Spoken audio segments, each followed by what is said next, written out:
When you're admitted to the hospital, the amount of information you receive can feel a little overwhelming. It's important to feel comfortable with this whirlwind of new information, new faces, and questions about your care so that you can let your body rest and heal. We get it. That's why we provide a free application on a tablet that gives you the same information as your care team. MyChartBedside allows you to be both informed and connected. MyChartBedside shows you information like the reason you were admitted, your blood pressure, and your test results.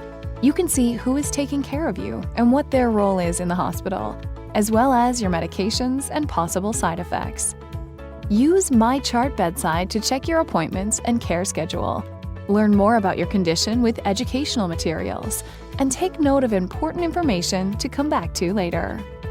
You can review learning materials for your care plan and relax with entertainment on your tablet. Family or friends who have been assigned as a patient care representative for your Patient Gateway account are able to see information about your care as well. MyChartBedside is an extension of your Patient Gateway account. After you leave the hospital, connect to your Patient Gateway account to see test results, care instructions, educational materials, and other information from your stay. If you don't have a Patient Gateway account yet, you can sign up at any time. Patient Gateway and MyChartBedside help us communicate with you about your care and improve your experience with us. Ask your care team for more information and how to get started using MyChartBedside. Thank you for trusting us as your health partner.